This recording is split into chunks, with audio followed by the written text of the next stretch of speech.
IVM. So it's been another great week at IVM Podcast, and if you aren't following us on social media, please make sure you do. We're IVM Podcast on Twitter, Facebook, Instagram, all the major social media networks. This week on the Pragati Podcast, Pawan and Hamsini talked to economist Anupam Manur about how India is tackling creating new jobs. On the Pulyabazi show, tune into part 2 of Pranay's interview with China expert Manoj Keval-Ramani.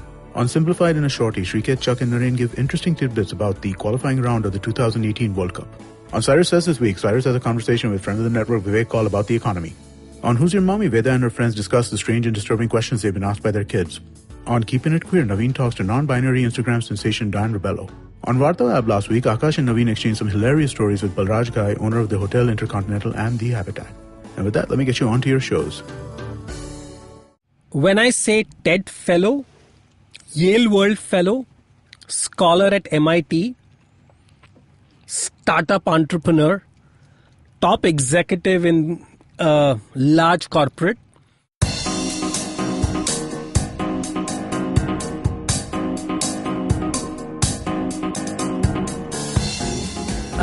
someone who has written books, been featured on shows, has, done all kinds of advocacy, has worked with the United Nations. You forgot sex bomb. Of course, I forgot that. I'm not talking of a mythical character. This person actually exists. And this person is none other than a very dear friend of mine, Parmesh Shahani. He's the leading voice for the LGBT community in India and the world. But more importantly, we were just recalling this, Parmesh. We know each other now for 20 years. 1998 is when we first met, which was almost when we were both like in our early 20s. And you haven't changed. You're still wearing the sexy red t-shirts. Well, I'm glad you think it is sexy.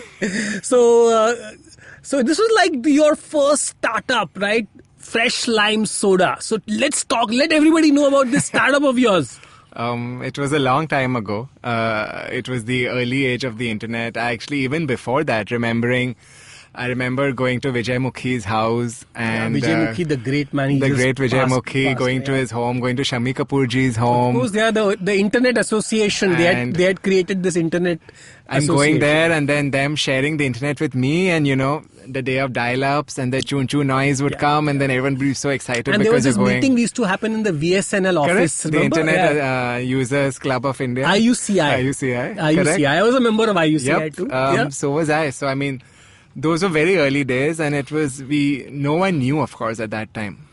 So Fresh Lime Soda came about not by any great sense of design, but very much by accident. It wasn't just me, it was me in collaboration with a whole bunch of incredible individuals who are all doing amazing things right now. So when I look back, at, it was very unique for its time. It was a combination of an online magazine and community. I think of it as Facebook, pre-Facebook. I think of it as the kind of conversations that were happening when on our bulletin Zuckerberg was boards. 10 years old or whatever. Correct, right? It's pre-Twitter. It's a curated magazine, pre-Instagram in terms of the kind of art and the poetry and the things that were on it. But more importantly, it was a space where young Indians finally could create for themselves with pride and talk about Indian themes, Indian ideas. So it was a wonderful moment. I look back with great fondness. I also look back at the legacy. For example, Elvis, who was my co-founder at Fresh Lime, so co-creator, is now the Trill Pill, has now become an incredible filmmaker, video producer, game maker, and so on.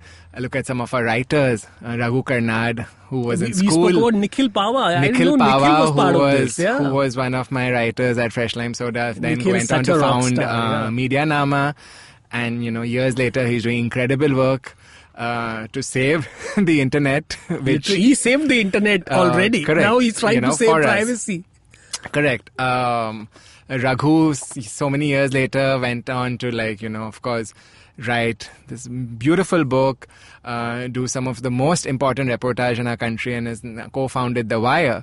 And what was really sweet is that last month Raghu sent me this beautiful message saying, I've carried Fresh Lime Soda in my heart for all these years, and with your blessings, I'm going to recreate that same spirit. So they just launched Live Wire, which is fresh lime soda for this generation. But what really struck me was the brand name. And you had freshlimesoda.com. Did you have that domain? No, I forgot to renew it when I went to MIT.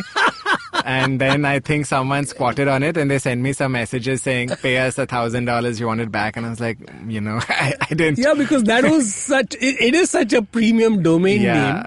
So you held it for a long time. No, when it ended, it ended. And then I went on to MIT, I went on to do other things. I tend not to look back. But at 22, how did you think of this idea and, start? It was just a space for young people to express themselves. It was nothing, I don't think it was...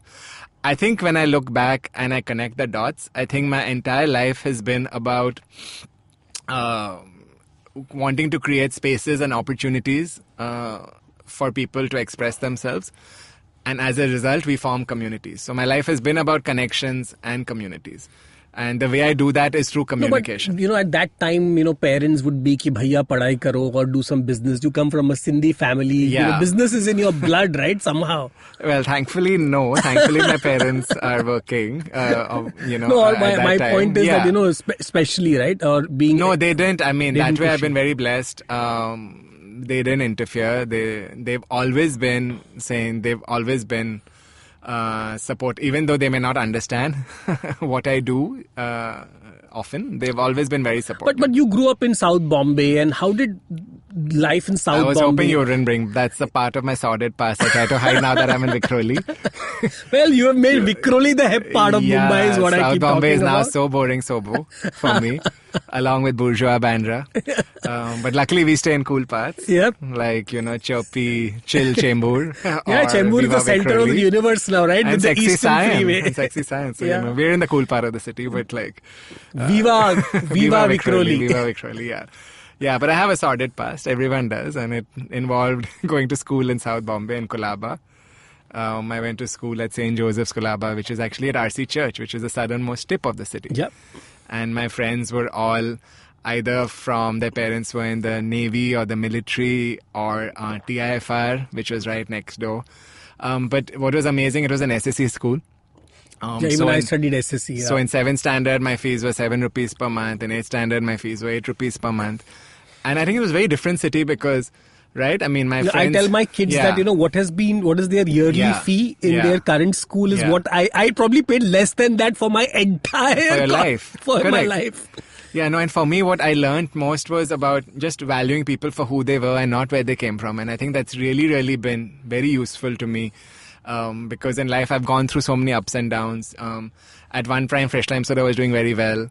I was looked at very differently by people because they thought I had money. Those same people, it's very filmy, but those same people, some months later, when they saw me standing at a bus stop, rolled their car window and went by saying, oh God, he's standing at a bus stop. But I mean, so I learned very early on, luckily because I went to a school and I was very grounded. I learned very early that the best thing is when you start doing startups so early, rejection becomes part of your life every day, right? I mean, and then you value what's real. You value love, you value friendship, you value knowledge, you value health. I mean, right? I mean, physical or mental. You value kindness because there isn't enough of that in the world. You value mentorship. My entire life has been one of receiving and then now giving, mentorship. And you begin to think of life as a blessing. And that's But let's talk about the late 90s and the early 2000s, right? Society at that time was very different to what the society is today. And how did you deal with this? I mean, and now a lot of people are more open to talking about their status, but at that point of time, it was not that prevalent in the country, and not just the country. I would say worldwide, it was not. So, how did you deal with that in your early days? So again, I think for me, my being gay and my talking about LGBT, rights in India in general has been a journey of articulation. It was never, many people ask, when did you first come to know that you were gay or whatever. It's just, ask straight people when you come to know you were straight. I mean, this is something which is inherent. But unfortunately, our society, not just in India, worldwide, is structured in such a way, it's heteronormative. So if you're hetero, you never have to discover that you're heterosexual. It's assumed. Whereas if you're anything but hetero, it has to be a process of like discovery and so on, and then you have to like deal with it, express it, negotiate it.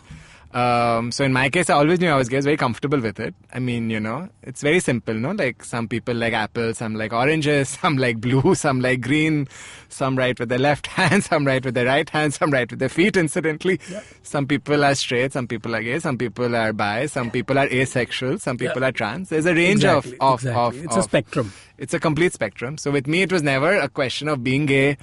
Was very organic and natural to me. Thankfully, I lived with parents and friends. I mean, I was bullied in school and all of that, but I had enough friends who just loved and supported me. So I didn't feel it was wrong in any way. That's why I said the context of the society. The context of the society was that it was, I mean, also in growing up, I mean, pre-internet, not that much access to information and so on. But internally, I mean, of course, one started reading books, one started making friends and all of that. But I'm saying for me, it was a process of articulation. So it took me, I mean, I always knew that I happened to be gay. But for me to say it first to myself with confidence, then to people around me who were close, and then to the world took me many, many years. And I have to say, I'm very thankful to MIT, where I finally went for my master's after... And this was which year? This was MIT? MIT I started in 2003. Okay. So literally right after the Fresh Lime Soda. After Fresh Lime Soda, yeah. Most people do theory and then practice. By 2003, I had started and then spectacularly collapsed. And then went to MIT. Normally website. People drop out. Yeah, I'd worked in newspapers. I had worked on a feature film. I had run a .com. And then I went to study. So everyone else goes theory, then practice. I did practice. And then I went to study MIT to study media. I was like, what is it that I've been doing for all these years? And this was the early days of the Media Lab itself, right? Yeah, but I didn't go to Media Lab. I went to Comparative Media Studies, which is a parallel program next to the Media Lab. The Media Lab is essentially for technology. Comparative Media Studies, my program, it's very small. It still takes only about 8 people every year. So it's a very intensive, competitive master's program, which is the humanities side of media. And which college did you go to? In Bombay. First Sydenham, Commerce, which was a compromise, which was a very strange compromise All with my parents. All the Sobo people go to Sydenham. Like, no people also, like me go to Podar. which is also very weird because maybe a lot of people identify with it because I really wanted to do arts. And I was getting good grades, like in the 90s. So everyone, including my parents, said you should do science. And then for some strange reason, my parents said that commerce is a compromise. Like, if you can't do science, at least do commerce, as if it's a midway between arts. And the worst is arts. The arts is like, if you do nothing, you go to arts. Correct. Right? And it's so weird. And at that time, I didn't have the language to fight back or the ability or whatever. So I went along. It was the worst couple of years of my life. I mean, I hated commerce. They don't teach you anything. I think BCom is a completely pointless degree. Well, I didn't qualify. Yeah. So you're so lucky that you didn't do a BCom. So just all the BComers out there. Yeah, change. I'm sorry. Change. Do something. No, by else. the way, it's not called BCom anymore. It's something else. They call it Bachelor of something, Bachelor of Business, BBM or something. So BBA or whatever is, I mean, I think the curriculum is slightly better in a BBA. But still, it doesn't train you for anything. Except if you really want it. Like if I know people who love accounts. In that case, you must do BCom and then do accounting so that you can do CA or whatever. You like numbers, I know people who are great with numbers, who really want to be actuarians. And then... Which is great, right? Because if you like calculating risk, possibility, you're great for insurance. It makes you happy, it turns you on. Unfortunately, most people don't go into this with knowledge. But anyway, so MIT did many things for me, but, it was vital because it was a safe space for me to come out. So after Sydenham, you went to Xavier's? No, after Sydenham, I did a film program. I mean, while I was in Sydenham itself, I got my first job working at the Times of India group. Oh. My first boss was the legendary Bachchi Karkaria. Oh. Okay. And, so this is VT, right at VT station? This is right at VT station. I was, the story of how I got it is very interesting because I was a passionate reader of a newspaper called Metropolis on Saturday. Yeah, I remember that. Which was the only weekend newspaper that used to come out at that time. And one weekend, I thought the issue was quite rubbish. So the next Monday, I just walked to VT. I got myself into Times of India. The security wasn't so strict then. And you said, I want to give feedback. Yeah, and I walked into her office, and for some strange reason, and I was wearing like, lime green shorts and like, shoes with pink laces and looking very neon. I mean, those were the days. And for some strange reason, I got into her office and she just looked at me up and down and said, "Who let you in?" And then she was like, "What do you want?" I told her, "I think, paper is so good, but it's quite shit this weekend and I have a problem." So she said something actually quite wonderful, which has stayed with me. She's like, when you have a problem in life, you can do two things. You can complain about it or you can roll up your sleeves and change it. So she's like, "You made it till here. I admire you for your guts, and I'm going to call security and tell them to be more careful next time.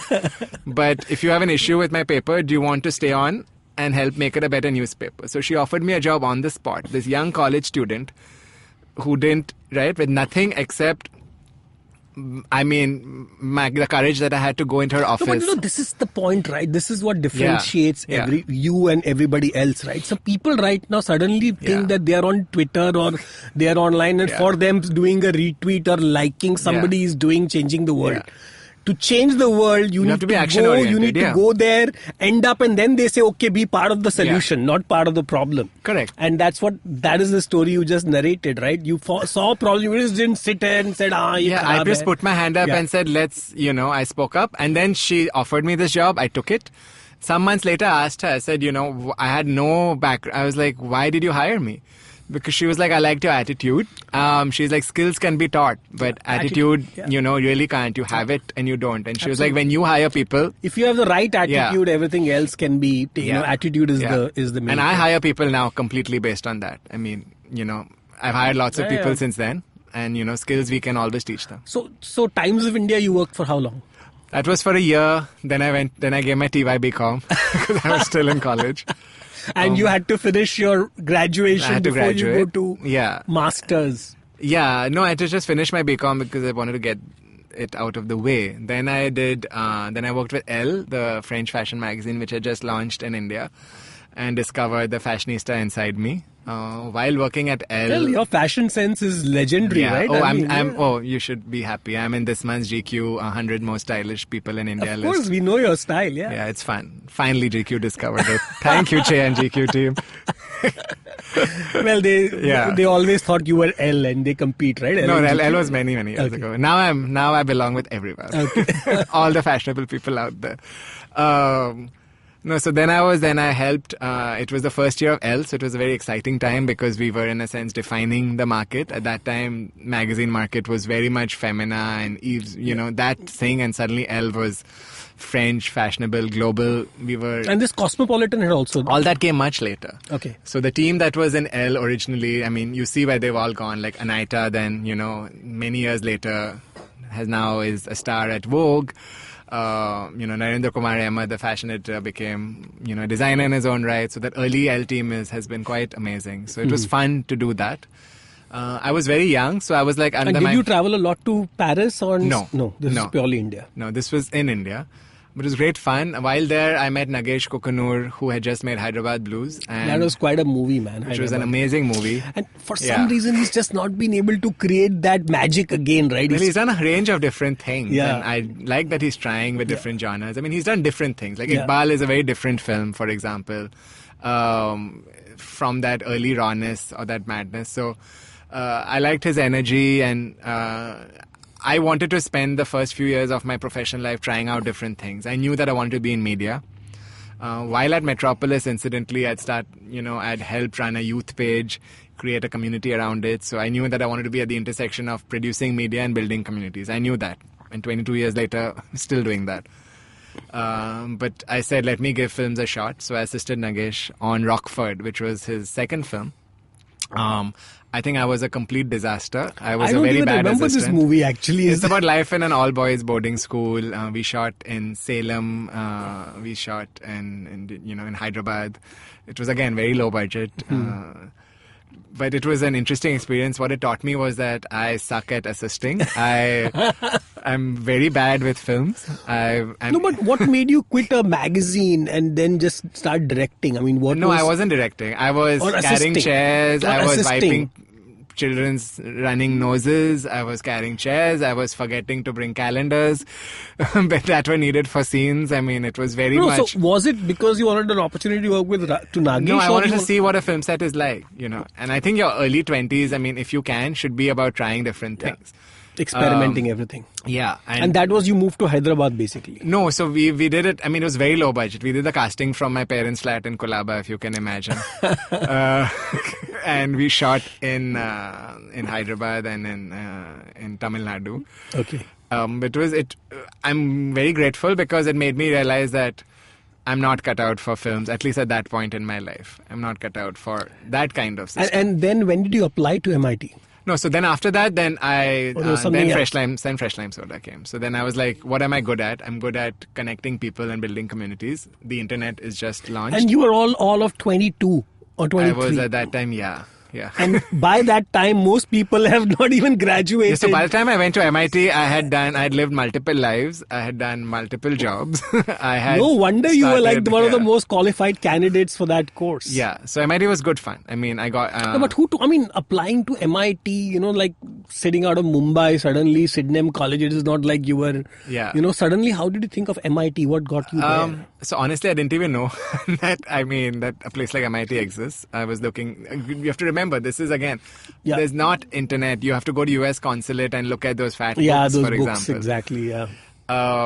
Discovered it, but I think I did a very smart thing. I had some money that I had saved, which hadn't been sunk in Fresh Lime Soda. And I decided to visit places that I liked even before applying to them. Ooh. And most people apply to US colleges and then go on a familiarization trip. You did that first. I did it first. So I said, here are some 7 or 8 universities that I like. You're a smart kid, man. I mean, nobody knew all these things. Huh? Yeah. So it was fun. So I actually visited. So MIT was one of the places I said, let me check out these communication programs. Again, I got a very cheap ticket. I had friends. I had one suitcase and I just went from city to city across the US over 2 months, visiting colleges, meeting the professors, figuring out whether I like it or not. And by the time I came back, I kind of knew the places that So which are the other places you looked at apart from MIT? I looked at UPenn, I looked at UT Austin, I looked at USC. Everywhere, huh? Yeah, I went from coast to coast looking at colleges. Wow. And then I pretty much knew that, I just fell in love with MIT at that time. And I got into every college that I applied for, which was fun. Rare.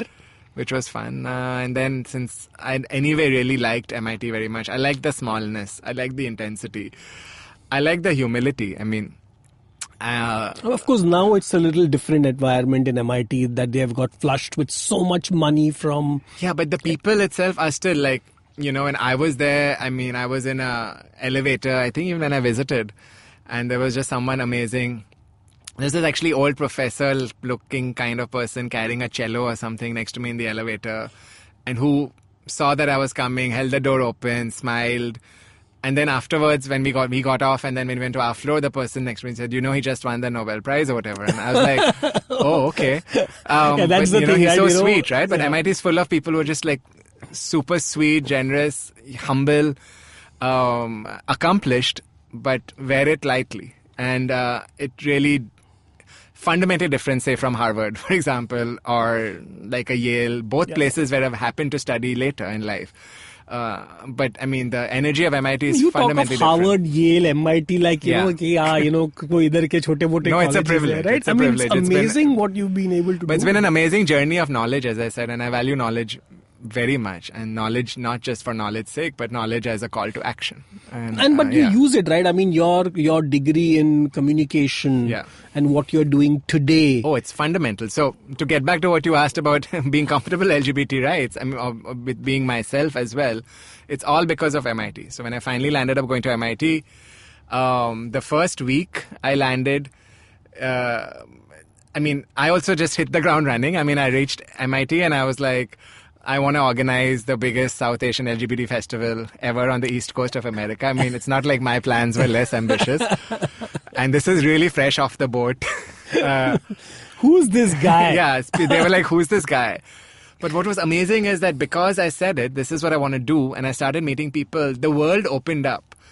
And I know it's kind of very weird and very the secret-ish, like when you talk about this kainat manifesting itself, but it's happened in my life, right? I go there, I said, I'm going to do this. I say it to my program. My program says, shouldn't you unpack and settle down and look at your course pack and see which classes you want to take? I was like, yeah, I'll do that, but I want to do this festival. And before you know it, the vice president of MIT has called me into her office for an interview and said, welcome to MIT. I know you've you've just landed here. And your plans are very ambitious. You will need to fundraise. I'm going to sit you down and help you how to fundraise at MIT. And here's $2,000 from my vice presidential discretionary fund to get you kickstarted. Wow. I mean, it's amazing, right? Wow. I mean, you can just express yourself and then the universe says, we like this positive energy, we're going to make it happen. And this is how this festival was funded. I mean, I got funding from the Black Students Association, I got funding from the Hispanic Student Association. The only student association I didn't get funding from this festival happened to be the Indian Student Association, because for some strange reason the Indian students didn't want to fund an LGBT thing in 2000 and in 2003, but everyone else did. Oh God, that is quite a story. Indian Students Association would have funded a Bhangra festival. Oh, they did. They were funding Bhangra, they were funding Dandiya, they were funding everything possible. Except for some strange reason, an LGBT festival that talks about what it means to be desi and queer. Anyway, so MIT gave me the space to be myself. It gave me the confidence. It gave me the support system. It gave me an ecosystem of possibility. And so while I was always comfortable with myself, I think being in that safe and welcoming environment like MIT gave me the confidence to be comfortable and articulated with others. Mm-hmm. So the reason why I'm talking so confidently is very much because... But I mean, just to take that contrast, right? So today there are kids who are in small town India, right? Ranchi, Bhatinda, Patna. Yeah. And they are not going to MIT. They are going to their local schools and colleges. Yeah. For them, dealing with something like this is a very, very different ball game. I mean, you were South Bombay, MIT, and you're doing You'll this. be surprised. I mean, because I'm on social media, people DM me, people message me on Instagram, people message me on Facebook. And I actually talk to a lot of the people across the country, also because of my work, because of the kind of outreach I do. I mean, I was very privileged that I had the luxury of having time and space and going somewhere else. Thankfully, the students in all these cities don't need to. For example, there's one incredible young, I would say, hero in Jabalpur, who's queer, who's very visibly, he likes to cross-dress, and he goes to his local fast food restaurant, and the manager is his friend, and like while in his college people might make fun of him, and in the society people might make fun of him, he's found an ally and the manager of this restaurant, who when he enters this restaurant, the manager says, "Oh, our princess is here, come on, put the AC on, what will you have today, my dear?" And so he's created a safe space for himself, and he's found a system of people who care for him in a fast food restaurant in Jabalpur, right? I mean, that's amazing, right? And now he has friends online and he's talking to them and all of that. So I think young people all over the country today they don't need to go far away. And the internet and the whole community has... The internet, apps, more knowledge, more visibility. It's amazing. So Pride, for example, happens across the country at this point. In every small parades, city. Yeah, there are parades. There are pride parades, not just in Bombay, Delhi, Bangalore, Kolkata, but there are pride parades everywhere. There's Kochi Pride, there's Surat Pride, there's Ahmedabad Pride, there's it's everything. And I think young people in India today are way more confident. I mean, I see 20-year-olds who are way more confident than I ever was at 20, and who are way more confident than I am now at 42. I see people going through lots of struggles, but dealing with it and enjoying their life with so much aplomb today. So I'm actually very bullish about young India and future India. It's the present India and these oldies who who are like ostriches with their head in the sand, who are not Of recognizing. course, we are going to talk about 377. Sure. But I think, again, right, it's interesting that it almost seems like from a society perspective, we are going a little behind rather than going a little ahead. Yeah. Some of the times you feel that, there is so much of tolerance or intolerance, but looks like intolerance is on the rise versus the tolerance. So what do you feel that at all? Or? So I would like us to go behind. I would like us to go behind to the idea of India which existed. I want us to go behind to the original idea of India. I mean, and what is original, who knows? But if we go pre-British, pre-colonial times, because you have to realize that 377 is a colonial imposition. Yeah. It's a law that was imposed upon us in the mid-1800s by the British, who imposed this law on all their colonies. So there's a 377 version in different colonies, most of which have thrown it out. We, for some strange reason, chose to throw the British out in 1947, but we've still kept this law. A lot of laws, actually. Which is like pointless. If you go back to India before that, and I'm so grateful to historians like Ruth Vanita and Salim Kidwai, and to mythologists like Devdutt, Amish, and so many others who have been writing about all of this for so many years.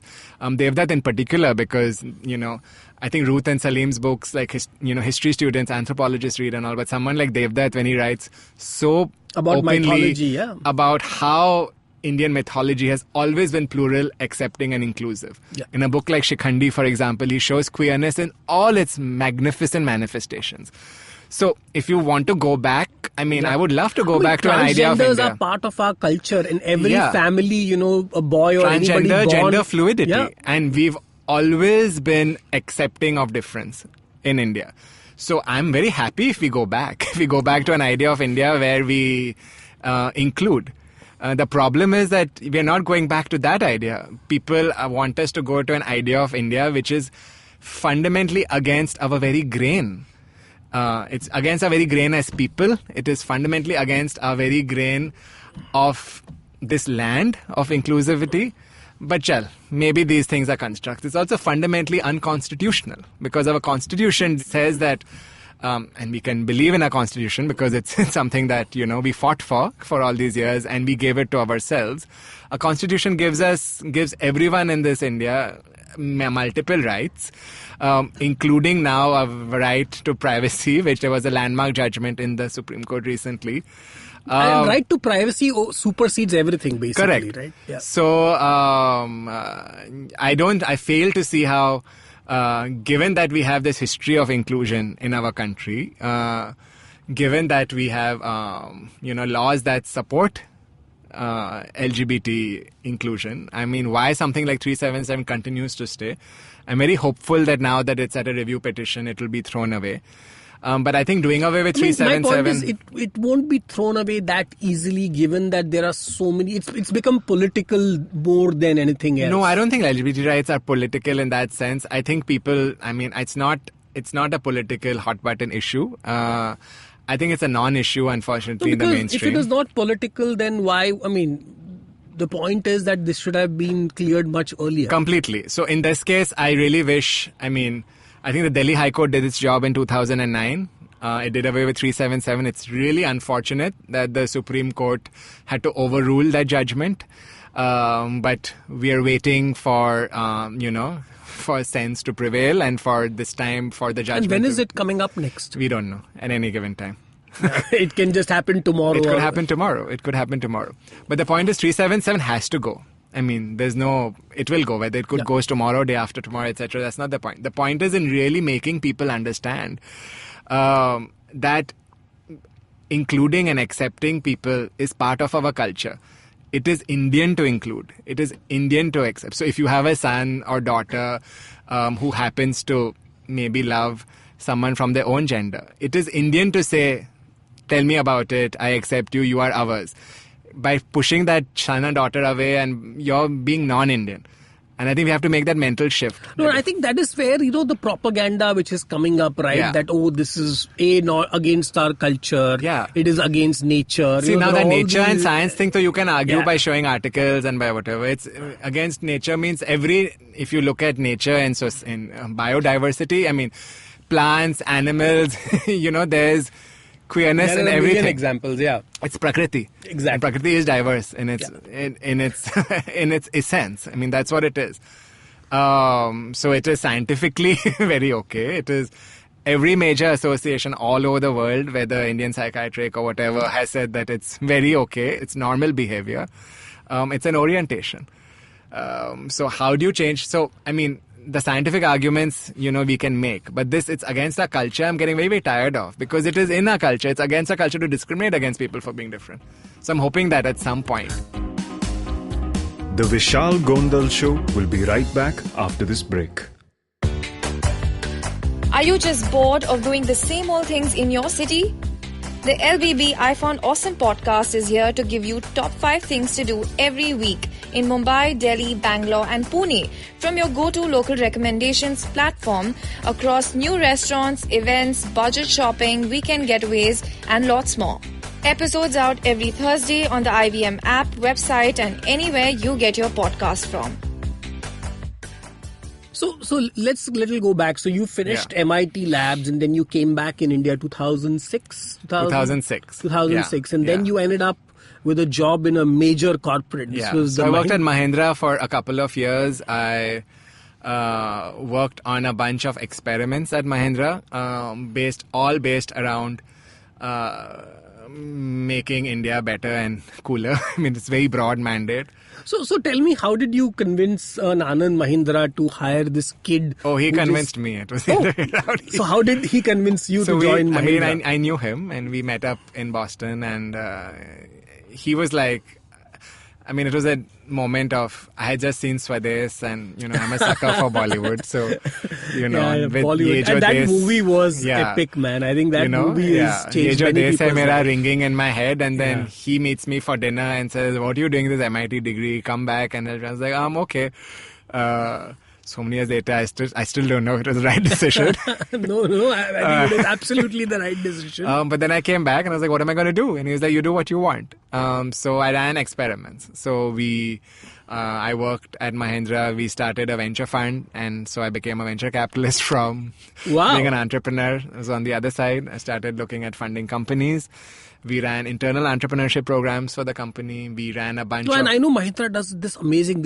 Quite a few companies have been incubated now at Mahindra. The model has changed a lot more. It's now private equity more than venture. But when I was there, we were doing venture. We were not doing PE. Now it's so scaled you've also been up. a venture capitalist, man. You've done so many things, yeah. Fun, no? I'm happy. Some of the companies that we funded were Clear Trip and so many others, for example. At that time, it was small. Anyway, it was fun. So it was good fun. I mean, I enjoyed it. I loved being that side of it. At the same time, I had a day job, working on innovation at Mahindra, and I had a night job because I took over Verve as editorial director, which was a fashion magazine that the Mahindras ran.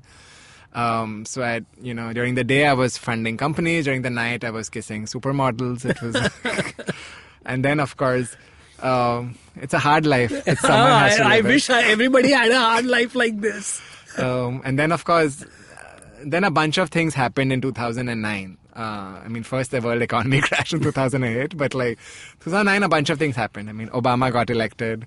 I got selected as a TED fellow for the first time. We were there at Mysore. Correct. Yeah. And I was strange because I was in UPenn at that time. I chose to go to UPenn for a PhD. So I chose to leave Mahindra and go to UPenn for a PhD. Then I flew back. You left that PhD. Yeah, so then it was a second epiphany, right? Because then suddenly I was at UPenn. Suddenly I was doing a PhD. Suddenly I was a TED fellow. My book had come out. It was doing very, very well, Gay Bombay, which looks at the intersection of technology and sexuality in contemporary India.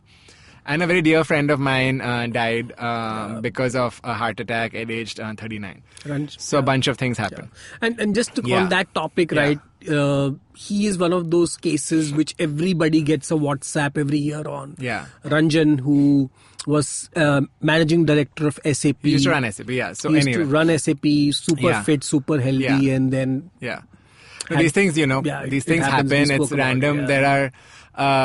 but it was a perfect storm for me at that time. So I was sitting in this auditorium in Mysore saying, I had an epiphany and I was like, I don't want to do this.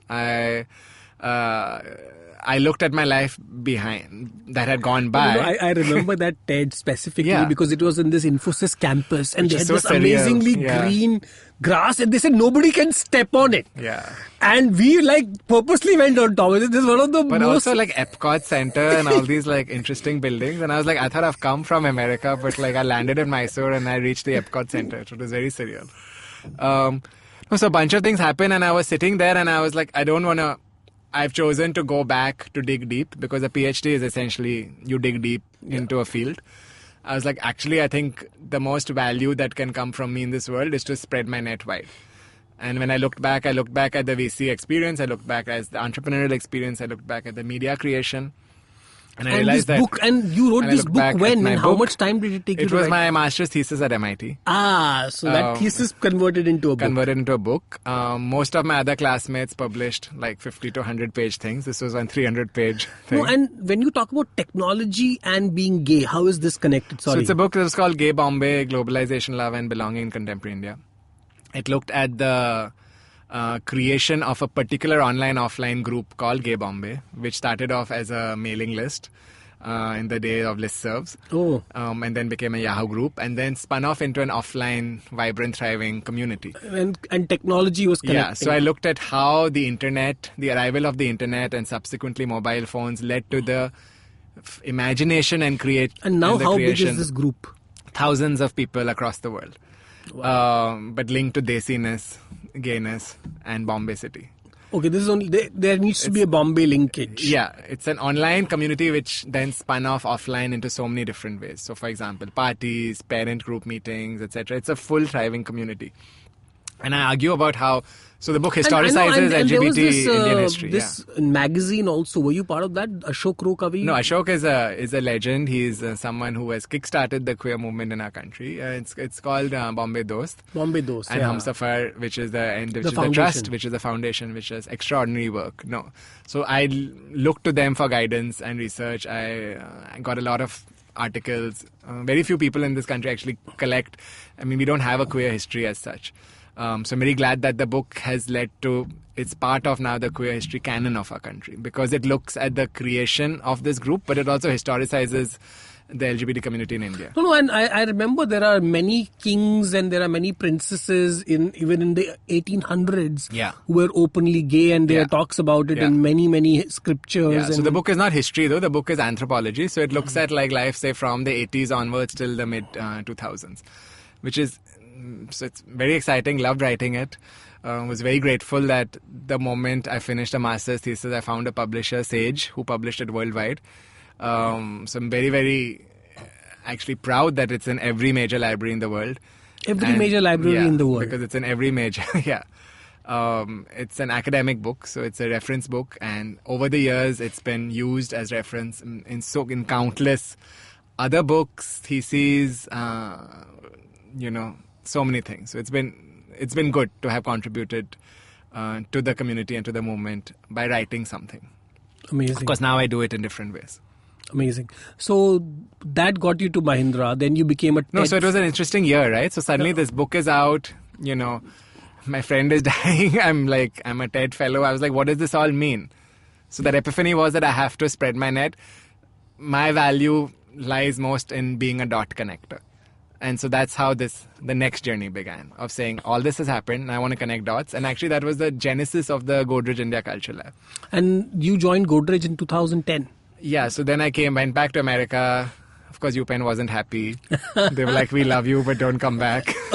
Because it was full scholarship and all of that. So they were like, don't come back, we love you. And I was like, I also love you, wants to come back. So... Then I came back, I started bouncing my idea off different people. And the idea was very broadly, how can we create... And I remember meeting you that time, you were thinking of some trust also at that point. Yeah, so the original idea was to create a consortium. Of 4 or 5 companies who all want to fund this broad exploration into what it means to be modern and Indian. Because I'd run a consortium at MIT. So while I was getting my degree, I was also helping my professor. We had set up a... See, India getting 2 companies to work together... So that's what I realized, is the biggest challenge, right? So I met companies across the country and they all said, we will give you money. So a transport finance company said, yeah, we'll give you money, but you research behaviors of truck drivers. a tech company said, we will give you money, you research online behavior of Indian youth. I was like, we are not doing market research. I mean, there's amazing people out there who are doing it. We are a broad space where we bring together people, all of who in their own ways are trying to understand this country. So we are a flow of things.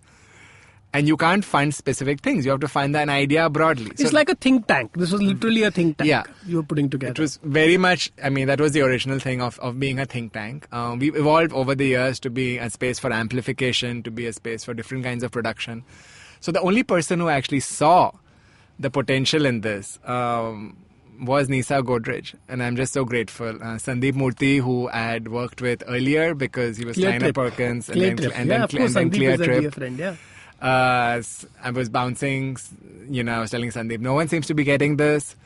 I'd spoken to Anand earlier, and Anand Mahindra said, no, I'm not sure. And I'd worked at Mahindra before. He's like, I don't know, it's too broad, it's too ambiguous. Some years later, he was like, I made a mistake. I wish I would have done this. But that's the thing, right? I mean, this is it. When you have an idea which is really broad and really vague, either people get it or people say it's... or they don't. So Sandeep said the only person who'll get this is Nisa. So why don't you go chat with her? And so I met her and we really got along. We discussed books, we discussed ideas. It was supposed to be a random half-an-hour meeting. It became we spent the day with each other. We went on a walk. We were just talking. At the end of it, I was like, I think you're cool. And she's like, I think you're mad. But this is... and I don't know what this Culture Lab thing is, but why don't you come on board and let's figure it out? And she was like, I'm happy to, iterate. And that's the thing with design thinking, right? As a process, you figure out a direction in which you want. No, and I think the bigger thing is that, a large corporate taking a stand, right? Because I think for a lot of people, I can understand why a Mahindra was a little hesitant at that point of time, because for them, I don't want to associate with something which is going to be so controversial, to put it simply. But I think that was a big move for Godrej. But now, of course, many corporates are... So now I go from corporate to corporate giving them lectures about how they should do this themselves. I mean, I was at Yale and we presented to the School of Management. So we are referred to all around the world as an incredible space and an idea. We are considered one of the most innovative spaces. I've now been there so many. What a beautiful office, the whole design. We won the inaugural India Today Art Award, so now we are fettered. But that's the thing. And that whole auditorium is so beautiful, right? But the thing is with innovation, this is what it is, right? You really need someone to see that spark early. So if at all, I credit Culture Lab's success very much to Nisa, because there's a TED talk also, right? About that second person who dances. Exactly. Right? Because the first person who's dancing is the crazy Derek one, Sivers, right? Correct, But the second person validates that. And then you're like, okay, maybe this person isn't mad. And then the movement starts, Correct. So the second person who danced in this case happened to be Nisa. And she supported it. And it's been an amazing journey. We've broken so many paradigms about how corporates should fund culture. We've broken paradigms of geography. For example, Vikhroli. We have literally made Vikhroli in 7 years. The most happening place. And truly so, because I, just out of interest, go to other places to see. I always tell you that you are single-handedly increased the property prices in Vikhroli. Luckily, you got a house there when it was cheaper, I guess. No, not so cheap. But I stay next to office and I'm grateful that I could buy a house some years ago. I don't think I would be able to afford it today. But nowadays, with that social over there, that whole place... I don't get a seat. We don't get a seat. And WeWorks is also there WeWorks is coming up, That place is... It's happening. Starbucks is opened up already. We have a Starbucks in our office, Wow. Yeah, so, but it wasn't like this 7 years ago. We had to really work hard at building audiences. Of course, you could get that smell of that soap. Whenever you used to go through this little patch in Vikhroli. Now you get Starbucks coffee smell. But no, it's been an amazing journey. It's been an amazing journey of realization of a dream. No, but I think it's also Godrej is now like transforming itself in real estate, lifestyle with Nature's Basket. I mean, I think they purposely took a strategy also which was very different. So I think over the past few years, a bunch of things, right? So the Culture Lab is one of many initiatives that we have done, for example. So now I run the lab, but I'm also very, very invested in the future of Godrej. So I work very much with people, with all the senior leaders in reimagining the future of the group. And if you look so many years ago, whether we started focusing on design fundamentally, we've changed the way we look at design. Every the team, packaging of all your products. but not just packaging. Every team has a design thinking team embedded right from concept onwards. The way we think of human capital, the way we hire people, the way we train them, the way we focus, say, on LGBT and equality. We're one of the few Indian companies that's so proactively inclusive. I mean, so over the years... do you do like special recruitment drives for LGBT or... As of now, no, but in every college, so I'm part of our, say, student recruitment thing. I go to MBA schools across the country and recruit. It's called Godrej Loud, which stands for Live Out Your Dreams. And my talk is all about LGBT equality and how, so am I recruiting specifically to LGBT students? No, but I'm recruiting to everyone, talking about why this is important and why they should be working at a place like Godrej, which values them. And one of the lines I use very often in my talk is that don't worry, even if you happen to be straight, we will treat you as equally at Godrej as we treat our LGBT employees. For example, you'll be happy to know we give straight people the same benefits that we give LGBT people, which is spousal insurance and things like that. Just because this is, and you have to realize that this is also the India that these people are living in, right? We're following, we're not leading. I mean, you talk to young people today, gender, sexuality, these things don't matter. What matters to them are values. What matters to them is self-actualization. What matters to them is fulfilling, personal dreams. What matters to them is spirituality. What matters to them is wellness. I mean, as a company, if we are recognizing that and following... No, and that's what I said, right? So I think differentiation is amazing. Yeah.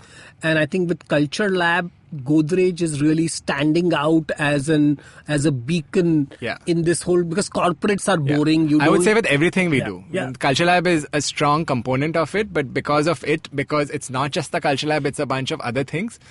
People are now thinking of us, and I'm very glad that otherwise the kind of companies, it's very hard for a 120-year-old company to get this kind of love and passion. If you're a Google, if you're I mean, now actually we don't know about these companies too, because I was going to say Uber and then I checked myself. But, it's easier for a tech company to that does free lattes and, bean bags to have this kind of, for young people to think that they're cool. It's harder for a 120-year-old company, but I think we're getting that kind of love and affection from people. But I think the more important thing is that, that we need companies like Godrej to come forward and do this. Because the government is not doing it. I don't know if there are government policies for government jobs which are LGBT or I know there is a whole challenge around, forget about LGBT, but around the whole physically challenged and disabled. And we spoke to Divyanshu, one of our fellows. Who we love, who's amazing. And I think the challenge is that, there are so many communities in this country who have all kinds of problems with access, with everything. And I know in many countries, especially in Scandinavia, etc., the government itself is so pro. So we don't have that. And I fundamentally believe that it is, it's something that corporations have to take up and, to widen the net of inclusion. And I don't think companies should do it because it's good. Let me ask you a question, because there is a confusion in people's mind. That is it a crime to be gay in this country? Not at all. So why is 377 is this law, this outdated British law that says that any person found in blah, blah, blah against the order of nature, blah, blah, blah, blah, blah. Essentially, it refers to a sexual act very broadly against the order of nature. Now, who decides what's against the order of nature? Because your nature, as per your nature, even holding hands with your wife might be considered unorderly. Yeah. Whereas for someone else, kissing someone on the cheek might be considered unorderly. Anyway, whatever it is. It's a very broad, ambiguous, but it says that essentially it criminalizes behavior. It criminalizes and has intercourse. Anybody... It criminalizes behavior. It criminalizes intercourse. It criminalizes a sexual act. And now, obviously, to criminalize that, you have to have witnesses, so on, and blah, blah, blah, blah, blah. So has anybody in this country gone behind bars for this? So, but the thing is, the law is used as a threat. The law is used to extort. The law is used to blackmail. The law is often used by people who should be protecting you, whether it's authorities, police, etc. The fear of the law. Somebody will just come and say, by the way, I can book you in. And because people don't have information, because people don't have this, it creates a fear. The thing is, LGBT people are equal tax-paying citizens of this country. We are paying the same taxes. Why should we be treated any differently for something so simple and so basic And doesn't as the concern right? anyone, and it doesn't concern but it's also anybody the else. right to love someone you choose to love is a fundamental right. I mean, why should you be criminalized? I mean, so the confusion the people might have is it's not illegal to be gay in this country. You can be gay, you can be lesbian, you can be trans, you can be bi, you can be whatever you want. You can even say it. What is illegal and what is criminalized under 377 are particular kind of sexual acts that are deemed illegal. Yeah. But now, But I think the problem in India is that, Yeah. when laws are so broad, there could Yeah. be, police or... But also the people presence misusing of this law is a problem, because the presence of this law means that people don't go to police when they are victimized, when they're harassed. People don't go to police for legal recourse. People don't go to doctors. People don't go to... I mean, a community is people don't access healthcare because they're afraid, right? A large part of a population is either being denied or is voluntarily denying themselves the same rights. I didn't think about it, yeah. That's Because they feel unequal or diminished or whatever. And why should that happen? Because as far as I know, and we are all what is the kind of- argument of the court? Why are they not abolishing this? They will This sounds soon. So they will sounds soon. very... Yeah, it sounds quite pointless Yeah. in 2018 to be having So this conversation. what is their point exactly? I hope they know it because I don't. As of now, I mean, there's been enough, I think, given that the review petition is up. I mean, I would be very surprised if 377 doesn't go, because the case is so strong. The right to privacy thing is so good that has just come up. So it's very it's unimaginable that with all this happening, 377 would stay. Because as you said, it doesn't make sense. I mean, I cannot think of an argument. And what could Yeah. a normal citizen of India do to support this, right? I mean, yeah, we can retweet things, but is there anything tangible anybody can do? I think speak up, speak out, talk about it, support. A lot of people have misconceptions to talk about it. I think 377 going will be just one step. I think we really need to create a culture where we talk about it, which is why what we do at the Culture Lab through our events, etc., we talk about it. We have plays, we have film screenings, we have panel discussions with incredible people like Radhika Piramal, who's the only openly CEO, out lesbian CEO of VIP Industries, Industries. She comes and talks what does it mean to be a lesbian CEO.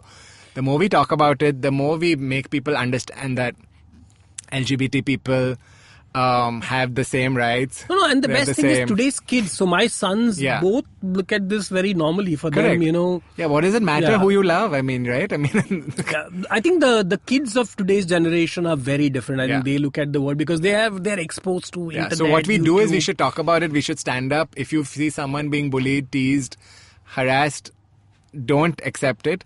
If you see someone making jokes that you find are offensive, like many people say that's so gay, like it's an insult, for example, that's not cool.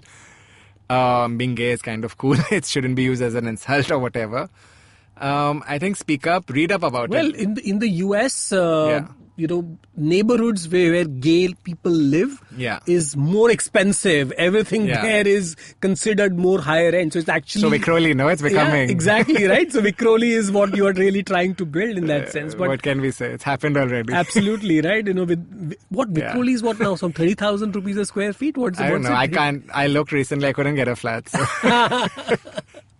So. So the law, I hope, is going to take care of itself. Yeah. But in today's world, what do parents or people who are, let's say, having kids, what has been their, because you deal with many people like this, right? So how are the families dealing with this? I think so many are. I mean, I see so many progressive parents. I mean, I have so many friends whose kids welcome me and my partner into their lives almost very normal. Like we'll go and they'll say, "Where's he?" And like it's so normal for them that they have a mama and a papa, but like Parmesh uncle has someone else. It's just really. So I think a lot of parents are creating a culture where they're talking to their kids. They're saying, some men love men, some men love women, some women love women. All is okay. Love is a beautiful thing. So a lot of parents are having these conversations.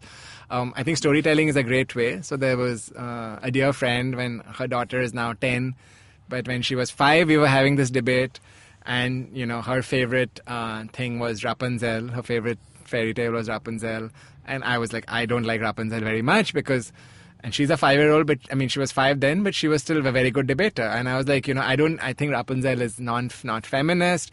She's just pulled her hair down at a window and she's waiting for some guy to rescue her. Like, what's the big deal? Why can't she rescue herself? And why does it have to be a guy? Why can't she just, marry a princess? And we was like, no, the story says this. And then she was like, actually, yeah, it would be kind of cool if Rapunzel had a princess instead of a prince. And so we made a new ending for Rapunzel where she pulls up her hair, she jumps out of the window. If there's any bad people, she does karate chops to them. And she walks off into the sunset with a princess, right? I mean, so there's many ways that parents can... I think having conversations about the fact that we're all equal and that we're all worthy of love. And I think the important thing is not to look at LGBT issues separately. Kids today are faced with a whole bunch of things. Some kids are fat, some kids are short, some kids are differently abled. So to really with kids, you want to raise a generation of children who has love and who accepts other people. With depression being this new epidemic, correct? It's so crazy. So you want to raise children who are warm, sensitive, loving, and have the ability, have empathy for other people. And school kids have so much pressure around exam. Yeah. I mean, so as parents, being a school kid today is possibly the most stressful thing to be, actually. So now imagine if that child is hiding something from you because they feel that you won't understand. I think it's terrible. So I think the onus is on all parents to go out and hug their children, and which is what culture helps. So at one of our very first Culture Lab events, we did I think it was one of our first queer events. We had Ek Madhav Bagh, which Mona Ambegaonkar, the legendary actress, it's a one-act play in which a mother discovers a diary of her son. And she realizes that her son is gay and he's been hiding it from her. Right? It's a one-act play. It's really powerful. Mona came and did this. At some point, everyone in this audience had tears running down their eyes. And then at the end, all these mothers went and crowded her. And this one mother said, I don't know if my daughter is lesbian or straight. I don't care. I'm just going to go home and hug her and tell her I love you. Mm-hmm. So I think, if at all, as parents, if anyone needs to just go and embrace your children. No, and which is the normal thing to do. It is what they see in the media or what they hear or what the religious leaders are talking about. I think those are the things which complicate things. But no religion, in its pure sense, discriminates against people. I mean, these are all manifestations and expressions. You look at any religion, and there's actually Devdutt and Jerry have released an incredible book called I Am Divine, So Are You. And I urge everyone to read it, where they look at a range of religions, Sikhism, Jainism, Buddhism, Hinduism, so on. And they look at how all these religions are actually quite incredibly queer positive. If you go back to the books, if you go back to the teachings. I mean, when they say that there is only one, everything is, so then there's no difference in actually. Yeah. So I would say if you are religious, go back to the essence of your religion and you will realize that no religion preaches hate and intolerance. Every religion preaches love.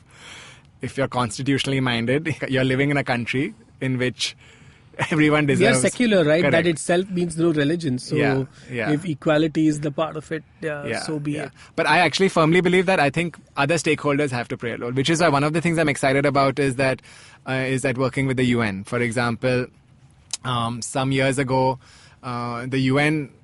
one of its successes in the past few years has been focusing so much on LGBT rights across the world. And some years ago, they started something called Free and Equal, which is specifically for LGBT issues around the world. And we had been talking to them for years. They've been great friends. And last year was historic because globally, the UN released a manifesto. Because as you said, how do we be inclusive? Many people ask. So the UN, after 3 years of research, on what it means to be inclusive. So you're a company, you're an organization, you're a college, you're a school. If you want to, implement inclusive policies specifically for LGBT inclusion, this manifesto tells you how to. So we at Godrej collaborated with them, and we were part of a global release. The release was in New York, London, Hong Kong, Paris, and Mumbai. And at Mumbai, it was at Godrej. And what's amazing is that 2 years before this manifesto release, while they were writing the manifesto, we had sent out a call to every major Indian company saying, come and help us write this manifesto. About 10 companies showed up in our auditorium that day. For this report release this year, there were 400 people in the auditorium representing 40 companies and so many NGOs. And these 40 companies all committed that saying we will go on our journey, we will be LGBT inclusive. And these are all. This is Tata, this is Aditya Birla Group, These are all. So I'm very proud. Of course, the Googles and Goldman Sachs and all will be there. Yeah. But for me, the Indian corporates are, it's vital because, it's really, really vital. And it's been amazing. So the progress is also amazing. So 2 years ago, I spoke at Tata Steel, for example. Last month, I was so excited that my friends had told me that Tata Steel has gone all out in becoming LGBT friendly. Many companies have policies, but Tata Steel has gone out and said that we even support gender transition, which is great. I mean, so it's gone from being clueless to being avant-garde. Wow. So think. So Parmesh, so Yeah. proud of you, man. Yeah. But you're doing so many things. So what is keeping you awake now every day, every night? What is the next big thing you are up to? So I'll tell you what keeps me awake every day anyway. It's two things. One is love. I've been very blessed. I mean, I'm so loved in so many different ways. Parents, friends, etc. But 2 years ago, I met someone who is the love of my life. And love is, it's really amazing. And that's, so now whatever I do very much for him. And your new idea of traveling every six weeks. Yeah, you said. we know 4 weeks. 4 now. weeks. He wow. keeps on. That's he a good keeps hack. on lowering the threshold. So it's every month we have to travel to a new place, and it needs to involve a plane ride. So in the past, Well, for all the married couples out there, here is a good, or just couples out there, Yeah. here is a great idea. yeah. So one thing that keeps me going is that, and the second is actually very much gratitude, and right, we're all so blessed. I mean, you just have to open the newspapers or put on the TV or scroll through any random Twitter timeline to see how much hate there is in this Oh world. God. Twitter is the hate capital of the world is Twitter, Yeah. unfortunately, right? Yeah, There so is- what keeps me going is I wake up in the morning, I look out of my window at the mangroves, and, I just say thank you. I say thank you for this opportunity. So I have a deep sense of gratitude, and I also have a deep sense of I have been blessed with so much, whether it's parents who have supported, whether it's educational capital, whether it's places like Godrej who have very much become, Godrej, people like Nisa have been the wind beneath my wings that have helped me go ahead and do a lot of this, right? So I'm very grateful. I'm very conscious of that. So I try very, very hard every day. I'm like, how am I going to make today So count? let's say that one fine day, given how Yeah. your life is, right, Yeah. you get invited by the Prime Minister and they want you to make the Culture Minister of India. Yeah. Hypothetical again. Yeah. And they'll say, you know what, Parmesh, what you've done for the corporate world is amazing. Yeah. Let us create a new India with inclusion for everybody and change the culture. Yeah. What will be the 5 things you'd want to do for the country? No, I would. And I this is would, not just for LGBT. I'm just saying as a culture overall. I would take up any opportunity. My life now is to serve. It's to serve in whatever way I can. So I would take up any opportunity. Because in India, right, there is Dalits, there is Muslims, there is handicapped, there are like so And they're all many- linked. So I so think, many yeah, so I communities think- which are having Correct. all kinds of challenges. The Northeastern, Correct. like we are a country of the most So diversity. we need to look at intersectionality, and that's the thing, and that's something that we have realized and committed to even more firmly in the 7 years of our Culture Lab's existence. That we can't look at gender without looking at sexuality. We can't look at sexuality without looking at other kinds of, inclusion. We can't look at. You can't look at anything without looking at caste in India. It's fundamental to what we do. You can't look at caste without looking at inequality. So there's a range of interconnected issues. So culture is, I look at culture in the Raymond Williams sense of culture with a small c, which is how we live our daily lives.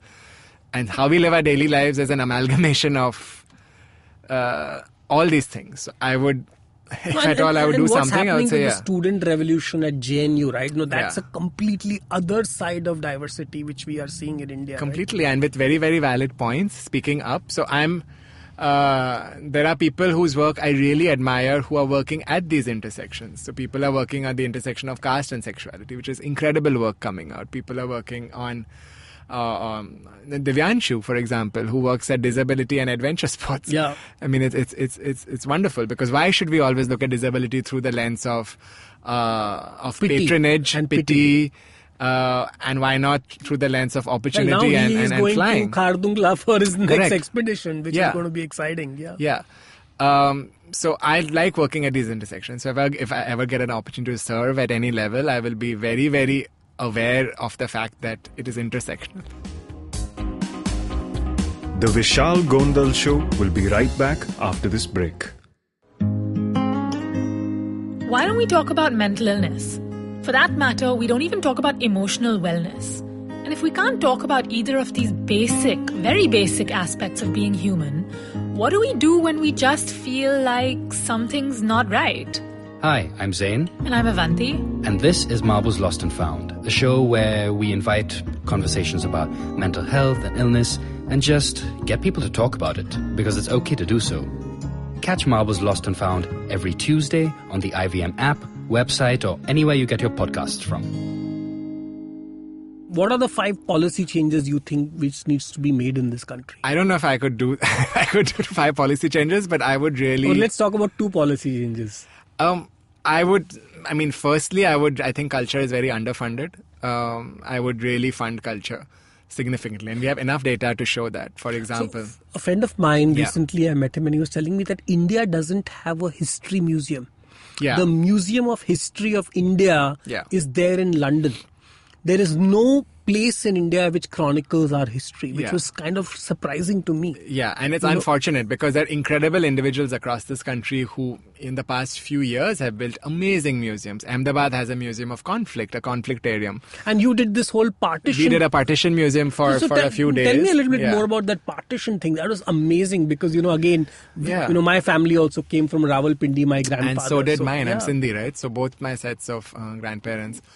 So we realized, so our cultural programming is very much about, again, it works at intersections. And we thought last year, we realized that in August, everyone would be talking about 70 years of independence, but nobody would really be talking about the fact that it's also 70 years of partition.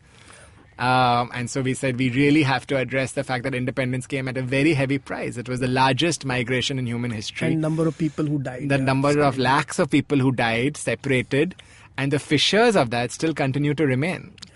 So we said we have to address this. But also, how do we create a partition museum which is not just about loss, but which is also about gain, about possibility? So we started off by going to Amritsar, meeting the incredible people at the Partition Museum in Amritsar, finding other partition archives across the world. There are so many. Reaching out to collaborators, whether it's Harper's Bazaar magazine and so many others, who reached out to fashion designers. So Tarun, Sabya, everyone was part of it. Reaching out to filmmakers like Sharmeen Obaid Chinoy, who's Yeah, the of course, Oscar-winning yeah. filmmaker from Pakistan. Yeah. And Ted Fellow. And Ted Fellow and so on. And really curating Tanveer Mukammal, who's a legendary filmmaker in Bangladesh, for example. So we said it has to be a museum of possibility. It has to be subcontinent and not just India. And it can't only be sad things happen because, sad things did happen, but happy things happen too. And it has to end on a hopeful note. So with these premises, we started curating, and it was magnificent. It was 3 days. We had 14 art installations and exhibits. Some of my most special ones were crowd-sourced. So we created a museum of objects from Mumbai. So all partition survivors and their families donated objects to this museum. So it was very rare because you could only see it for 3 days. For example, so the founder of Jai Hind College, the science kit that he brought with him when he came, that was on display, for example. The compass box of someone that they brought. What people carry with them when they know that they're going to leave their home forever. Wow. So we had these rare objects. We had other things. And photographs are also there. We had photographs. We had a lot of archival footage. We had concerts. Again, this is music performances by groups like Kabir Cafe. And this is what actually the government should be doing, right? I agree. This is what we should Yeah. be doing as a to Ministry of commemorate. Culture. Yeah, should but be doing we it. made sure that all our things, it was India, Pakistan, Bangladesh. So we had conversations. Unfortunately, a lot of our Pakistani collaborators could not come because of visa issues, but I'm so grateful for Skype. So we Skyped them in.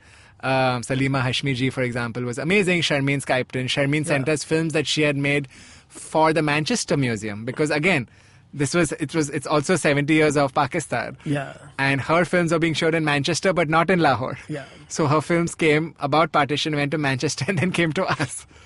And we spoke about problems, but we also spoke about the fact that we had incredible panels curated by the 1947 Partition Archive, which is an organization which brought 490-plus-year-old survivors of partition. Well, that's exactly right. The kind of stuff you're doing at Culture Lab should be done by the Ministry of Culture. Yeah. So, well, we'd love for them to come and join us and help us. I mean, at this point, we'd love for anyone, because we believe that we're doing work that is important, that needs to be done. So, what do you think could be changed possibly in our education system? Do you think the education system is in a way kind of putting people in boxes? Or Very much so. I think the fact that we don't have and focus on humanities, we have this hierarchical thing. I suffered myself. I think anyone, and this is something that I'm so glad. MIT now, if you go, even if you take computer science or physics or anything, about 30% of your classes have to be humanities. Because humanity teaches you ambiguity, teaches you that, I mean, computer science is binary, right? There's zeros and ones. But in humanities, you say Lady Macbeth did this thing and she's feeling guilty, but Macbeth became king. Yeah. Was Lady Macbeth right or wrong? The answer is it depends. Yeah. There is grey. There's more grey in life. But we are training people not to understand what depends means. So it has to start from a young age. It has to start with a recognition that there's culture all around us. We are blessed to be living in a country where we paint our walls with techniques that we've used for hundreds of years. It's amazing to live in a country where we weave our fabrics with stories and we have living culture. Culture is not just what rich people do in museums. Ganesh festival, right? I mean, it's the most amazing culture. I mean, I always look forward to that time of the year. Or Rangoli. I mean, we are a very cultured people. Culture is something we do. So I think to give value to it, to recognize it, to contextualize it is something that we should all be doing. The way we look at culture at a lab is everyday life.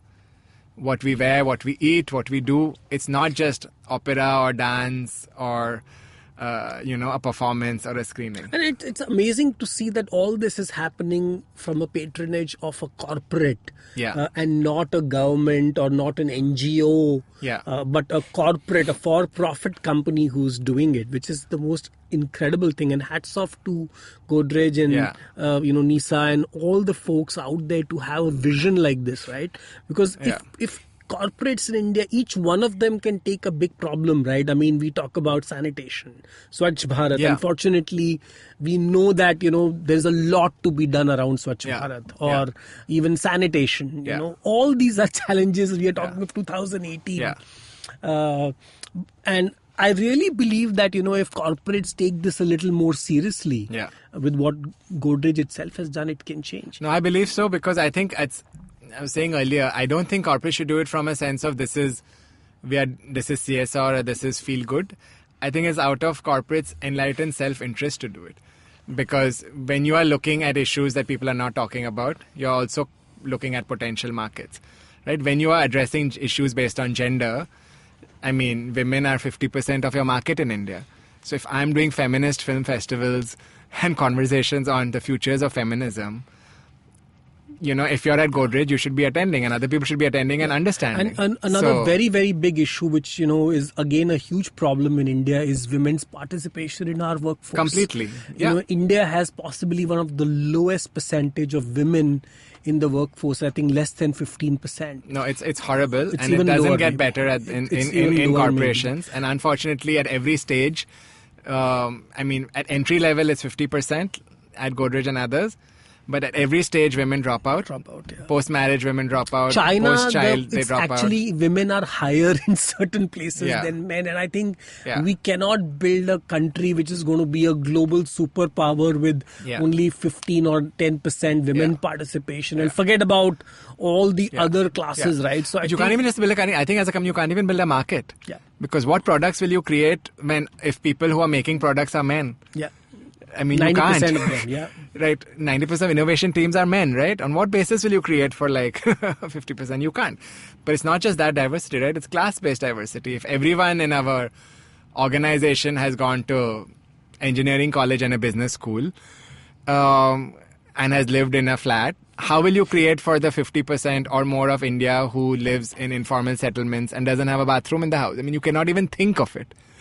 So I think being inclusive in this sense of widening it, whether it's gender, sexuality, class, religion, caste, is also I mean, if companies understand it's a smart strategic move to be more innovative and to get more and I business. think that's the most unique thing of what you did, right? Because there could have been a route of doing this as an NGO. Yeah. But again, as I said, NGO has a very different sound. But when you are doing this backed by one of India's largest and most respected corporate, the view is very different. So what are the key learnings? I mean, in your case, of course, you were MIT, you were how does a normal Joe who is thinking about this, what are your suggestions to them on how they can go about something like this? I think I think in everything you do, I think it's important to find allies and patrons. I mean, I couldn't have done this alone. I found someone who believed in me.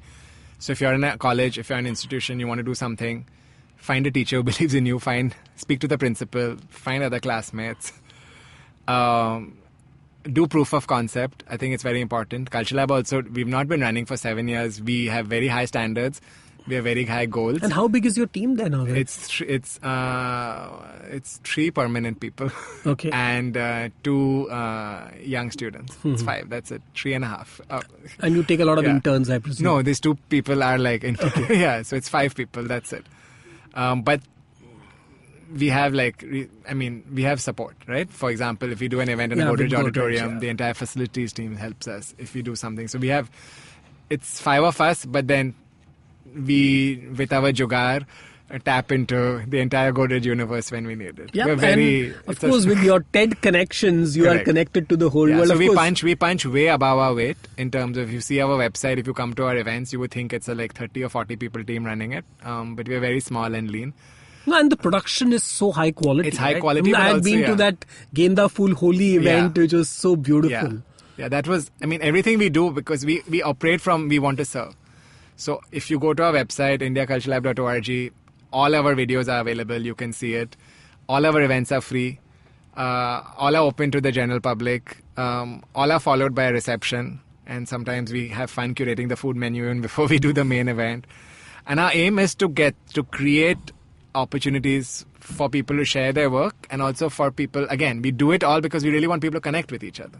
Mm-hmm. So, and it's been amazing to see the connections that have come out of it as well. People have collaborated, people have found clients. When you put intelligent people in a room, that's what happens, right? Yeah. Magic, and I think you are the magician making all this happen, which has been amazing. Thank you, I'm trying.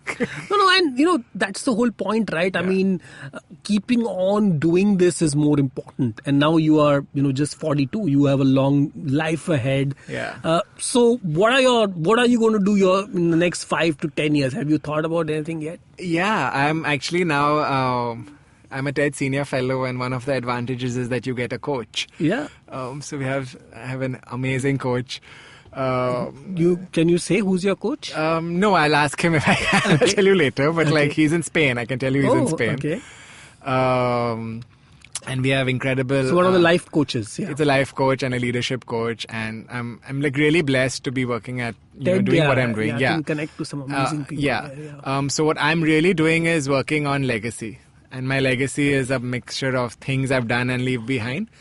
But it's also the people. So I'm really focusing on training people, whether it's my team, whether it's others. But at 42, you're already thinking of legacy. I'm thinking very much of legacy, because I also want to really shift into, I want to do philanthropy from early on. I don't want it to be something I do in my 50s and 60s. And I'm very committed to, I'm participating in LGBT issues through the lab as a venue and as a advocate, personally, and through Godrej as a catalyst in the corporate world, for example. But I also want to structure it and do a personal philanthropy exercise and start giving significantly from maybe next year onwards as well. Wow. So I'm really thinking about that.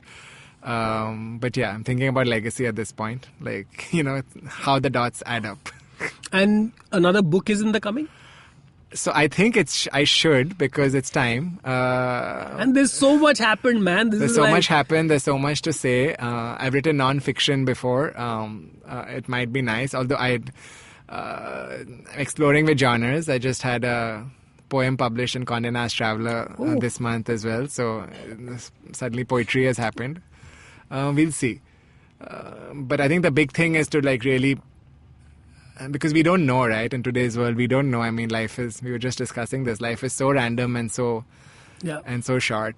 Sheena Iyengar, Yeah, of course. who we hosted in Bombay as well, who's amazing, lovely at yeah. from Colombia. Yeah. And we were talking to, in her book, Her The book Art on of choices. Correct, right? So she says there are 3 frameworks for life. One is life is, it's all written in the stars. That means it's fate. I kind of tend to believe that that's a little bit true. The second, her framework is, she's like, we think of life as chance, which is it's random, right? So I could be sitting next to Vishal Gondal on a plane ride and tell him my business plan, and then before you know it, I've gotten off, and he's like, shit, this is really cool, right? I could have been sitting 2 seats back and he would never have known. So it's chance. Yeah. Can you maximize your chances? Sure. Can you have a friend at an airline who'll say, Vishal Gondal is just sitting in this seat, you should sit next to him? Yeah.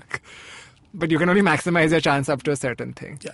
And the third is what she says is choice. Yeah. So I'm spending my time figuring out what in my life is fate. No, I strong believe it's choice. It's not a matter of chance, it's a matter of choice, destiny. But she said something very interesting. And I asked Sheena, I said, what is love? Is love fate? Is love chance? Is love choice? And Sheena is like, I've done lots of research. It's Love fate. is being at the right place at the right time. She was with like, the it's right destiny. person. She was like, I think it's Nobody destiny. knows. She was like, it's not choice. And that's a good question. If people can answer this is a good thing to tweet me and Parmesh about that. Do you think love is chance, choice, or destiny? Yeah. That's quite... So I'm thinking about what in my life is destiny and chance, but what can I choose? And so I'm choosing to think about legacy. I'm choosing to Yeah, but as we also know that we are living in parallel universes. So basically, what may be just happening is in every version of the universe, one choice is different choice is being made. But that's a different discussion. Yeah, so maybe we are all gay in one universe. Oh, we all are. I mean, in a spectrum, we all are. Exactly, right? So we all are. So a new book is coming up, and any plans to go back into movies? I don't know, but or actually, maybe do a documentary for Netflix, right? That's the new way to express. So there's lots of stuff happening. A leading TV channel just met last week, and they were pitching the idea of a show, for example, on national television, which might be interesting. So we'll see. I mean, there's a lot of conversations happening. I mean, but for me, I guess the thing is really, I'm very focused on what can I do that can change people's lives the most, that can bring the kind of impact I want. So I'm just evaluating all of this. These are all blessings. Yeah. I never knew when I was bullied in school, for example. I remember this one incident when it was 9th standard. It was sports day, and I'd worn my favorite Madonna green shorts, and I was very happy and excited for them. And a bunch of bullies followed me on sports day and pulled my shorts down. Mm-hmm. Pulling shorts down is some form of humiliation, whatever. Apparently, they thought it was funny. Right? I never knew that so many years later. I mean, I just saw my GQ, this 100 best dressed image in GQ. And for some coincidence, the kurta I was wearing was exactly the same color as the shorts they pulled down. So it's interesting. I never knew so many years ago that this bullied person is now going to be this. And it's a matter of, I mean, it's very... It's fun. It means that, So you have to answer this. Where do you get all these amazing bags and bow ties? And where does do you have somebody who kind of customizes? No, I do it all myself. So I do all I actually buy textiles. Most of my clothes are made. Oh, these are not bought from a store. These are all made. Most of them are made. I also have incredible designers in India and around the world who make things for me. So, I think we are blessed to be in India where we can get anything manufactured. But not just manufactured. I mean, so I often know where my textile is woven. I often know then. So what are you wearing right now? Let's go to that. Yeah. Oh, this is Ikat. This is from Hyderabad. It's an Ikat fabric from Hyderabad. The pants are from Khadi.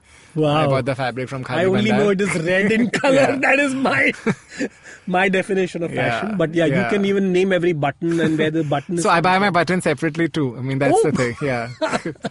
Well, so everything is custom made. But I'm saying, so one doesn't know. I didn't know at that time. I was very angry as a young person who's being bullied. I mean, you wonder, will my life amount to much? Will the bullies win? So it was just, I just felt very happy seeing my picture, and, you know, I dressed flamboyantly. And I was very happy that that society, life, people didn't squash my flamboyance and my spirit out of me. All these years later at 42, I'm still wearing that same color. And now I'm being honored for it as a stylish person. Absolutely. And I think that's the amazing part, right? That you need to believe. You should not change for others. I think the problem is a lot of people change because of what they believe others are thinking you didn't. And that's why you are the style icon. Yeah. So what I want to do in future is to keep that spirit of honoring that person that I was so many years ago. Remembering that hurt, but also remembering that out of that came resilience. So to keep that resilience going in whatever I do in future, and use it as a platform, to use wherever I am as a platform to bring about more change now. That's amazing. Yeah. That's amazing. So talking about fashion, who are your favorite designers? I know you design most of the stuff yourself, but outside of that? So there's designers in India whom I absolutely love. They're actually from different parts of the country. So there's Kalol Datta in Calcutta, who's absolutely brilliant, very avant-garde, very futuristic. He's not just a clothes designer. He's an artist. He makes lights. He makes magazines. He makes sculptures. So he's an artist. Wow. So I have clothes by him. I have sculptures by him, for example. I love that. There is, in terms of fashion, there's Shrija Jivan in Kochi. Again, who works very much with Kerala, cottons, mundus, etc., and makes beautiful things. There's Manish Arora, whom I like for his flamboyance. There's Abraham and Thakur in Delhi, again, who do fun stuff. There's Ragini Ahuja in Delhi as well. There's a bunch of actually incredible young Indian designers who are creating their own vocabulary, their own aesthetic. There's Sneha Arora in Calcutta as well. They work... I mean, if you look at all their clothes, it's not Indian in terms of an ethnic. But it's modern. It's very global. Yeah, I mean, it could be anywhere, but it could be Indian in a touch or in a wink, a khadi or in a reference or something like that. Yeah, which is very, very exciting. But I have to say that, I mean, a lot of the designers that I commission or work with to make things for me happen to be women's wear designers. Because I think menswear designers in this country absolutely suck. So either make my own stuff or work with women's wear designers to make things for me. Well, that's quite an art again, right? You're a man of many, many talents. Yeah. When it comes to food, what are your choices there? Oh, I absolutely love Japanese food. I love Japanese food too. I go to Tokyo secretly only to eat sometimes Japanese food. Correct. And sometimes it's cheaper than going to Wasabi at Taj. Yeah, Wasabi is very expensive. Average meal is 15,000 bucks there, man. I don't know what they're giving you. It's it's fine, but I like Japanese food also because when I was in Boston at MIT, I was in a relationship with someone who happened to be Japanese. So in a sense, eating Japanese food has been very So what are your favorite Japanese dishes? I actually like katsu. I like donkatsu very much, if you like katsu. Yeah, I know I have katsu, yeah. I like shabu-shabu. Okonomiyaki? Have you tried okonomiyaki? Yes, I have. On the streets of Tokyo, I love okonomiyaki. Actually, people who think Japanese food is all about sushi and sashimi are missing out the real Japanese food. There is so much more to Japanese so food. There was a stall on the streets outside our home in Tokyo when we were there once, and we would have it as we passed by. So I also actually like simple stuff. I like miso soup. It's like, it's... And what about the Sindhi food? The Sindhi in you like the... I love Sindhi food. I love food the Sindhi... the Sindhi curry, right? So Sindhi curry is very good with rice and bundi and like papad and all of that. I like that. And in Chembur, there is this vij who has this amazing pakwan, dal pakwan, man. Yeah, so there's a vij in Vancouver also. I've been there. At the TED, we all go there, right? But the vij in Sindhi camp, especially the camp area. Here I have to pull out my Kolaba card and say Kailash Parbat's pakwan dal is better. And no. I can have a bet on that. Sindhi camp has the best food as far as. So we should go to both and then let's do that. Okay, let's have that as one of our quests after that. But I think Sindhi food, there's also unrated stuff. There's bhee, which is lotus root. Of course I have. Yeah, which I've is had bhee. So amazing. when cooked well and And sai beautifully. bhaji. And sai bhaji, of course, which everyone makes wonderfully, but of course my mother makes the best. Absolutely. And you should never tell a Sindhi boy that, who's ever sai bhaji eating is And better then than there his is mother's. there's this leftover food also. I don't know what's it called. Sayal mani or sayal. Yeah, roti. sale. It's called correct. sale. Yeah. Yeah. It's like next day you are supposed to You eat have it the next day, you mix everything with roti and etc. and eat it. And it's very much like a kattu paratha that you'll have in other parts of like No, I mean, Asia. Sindhi and Punjabi, of Sri Lanka, that way is very similar in that sense in terms of I must say I tradition. don't like most Punjabi food in restaurants. Oh, Actually, I hate Indian food in restaurants which tries to be too Indian much food. butter, too much butter. Yeah, and I fry. love South Indian food. I love food from Kerala especially. So have you been to Mani's? Mani's has now moved to Chembur from Matunga. I've heard, I haven't been. Yeah, I so haven't been. you have to come One there. more visit. And of course, there is Madras Bhavan, which is I do Madras, Mysore, all those. I do those regularly. the Matunga ones. Yeah, but I also travel. So since I travel a lot, I go to Kochi, I go to Trichy, I go to The Kozhikode red every rice, year. I love the red rice Yeah. of Kerala, Yeah. man. But That for with the example, mean curry Kozhikode food is very different from what you would get in Kochi, for example. The Kozhikode biryani is very different. is very different from the Kerala. Hyderabadi biryani, for example. Kerala and, biryani, yeah. which I love. So So you are an I'm absolute a foodie, huh? Yeah, I'm a rasik. I'm an aesthete. Ah. So foods, clothes, beauty. I collect art, so it's art, everything. And music also, I presume. Music over the years, unfortunately, I've become only Bollywood. So which all is the latest others, number running in your head? You won't believe it, and I'm very embarrassed, but it's the soundtrack of Sony Ke Tittu Ki Sweetie. What is that song? I know there is a, there's a very catchy song It deals in that. with bums. Now you're going to say that's so gay. It's bum diggy diggy bum bum. Bum diggy. Yeah, I know. It is on my So, playlist too. Yeah, it is one of those songs. I just can't get it out. I have to blame my boyfriend for this completely. So, and which are your favorite places you've been traveling to? You've like traveled literally all over the world, right? With this. Yeah, so we were in Sri Lanka recently. Yeah, Gaul, We you were in talked about Gaul Gaul. recently, Yeah. which is very, very beautiful. We actually I like traveling all over the world, but over the years, I've really appreciated traveling in India more. Same So here. I love Landor. Yeah. I love Bhubaneswar. You've been to Ladakh? No, want to go to Ladakh. You have to go to Ladakh, man. Oh God, it's Yeah. possibly the most beautiful place on earth. Yeah. And Pangong Lake. Yeah. Oh God. But you need a couple of days for that. to acclimatize. Yeah, you need to first acclimatize, be in Leh. And given the way my life is, most of our travel is like 2 or 3 days. Oh. So we do. So you need at least a week there. Yeah. Yeah. So when we get a week, we'll do Ladakh. But until then, we really enjoyed, stuff like Golden Temple in Amritsar. It's so beautiful to do. And the sukoon you get there is amazing. And the food, the langar, yeah. Yeah. I particularly like Orissa. I like Bhubaneswar. I like going to Konark. One of my most, again, joyous trips was going to Thanjavur, where Ranveer Shah, a friend, runs the Festival of Sacred Music, which is 3 days every February.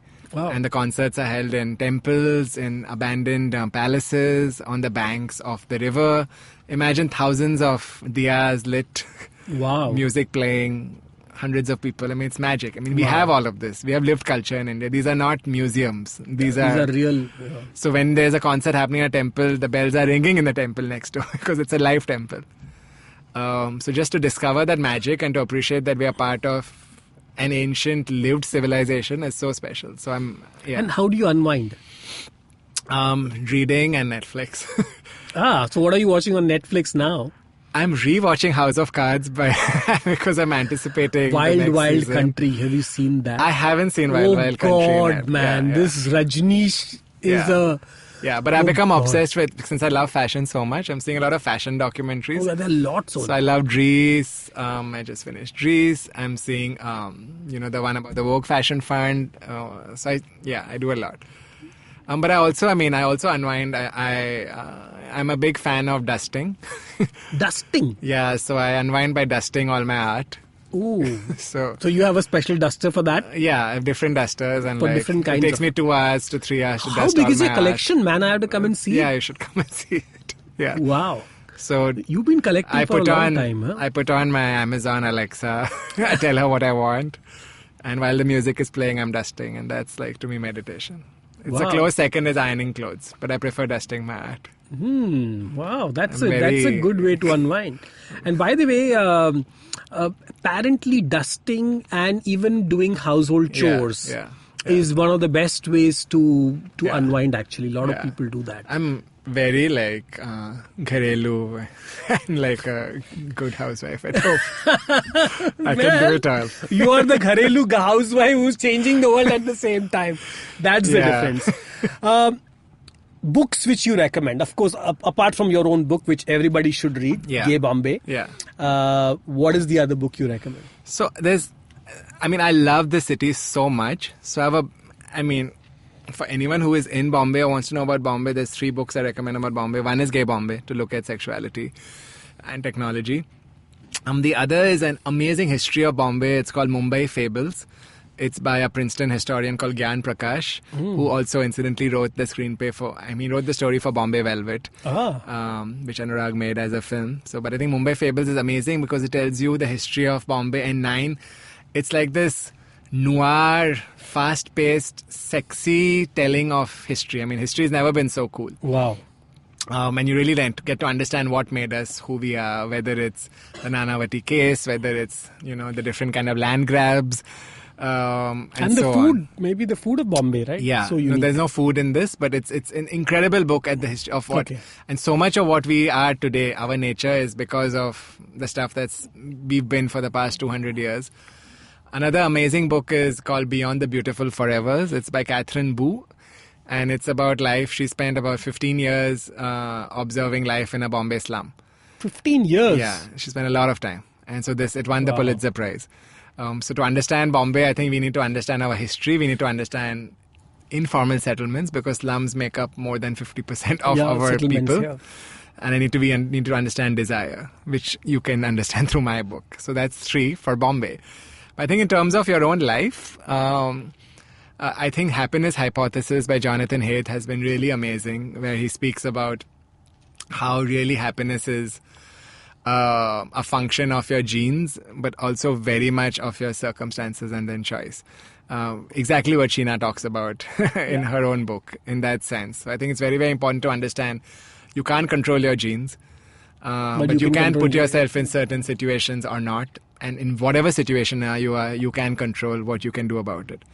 So I think it's incredible if you are dealing with any kind of confusion, if you have mental health issues, if you have anything. I think it's a wonderful read. Of course, you go to a professional, but if you want to read something to book, understand that, you should really read The Happiness Hypothesis. It's really changed my life and made me believe that I always want to gravitate towards the light, not towards darkness. And I think if you really want to work on yourself and purpose, which is something that I've been doing a lot, then there's True North by Bill George. It's very simple. This course I did at Harvard's Kennedy School was fundamentally based on it. On this book. Yeah, but it essentially tells you about how you... True North is the direction in which the compass points, right? Yeah. And it tells you how to look at your life and to find your true north, and how everything else then you do after that Doesn't should matter, be... yeah. It's all it going should be towards one direction. Yeah, towards that. Wow. Not the boy band, but... Yeah. No, but True North is the purpose. very, very interesting way to look Yeah, at this. so I think that's very, very useful. And what is the last gadget you bought which is less than 10,000 which you use every day? Oh, Not your phone. We know your phone is it's not. not less than 10,000. No, the last...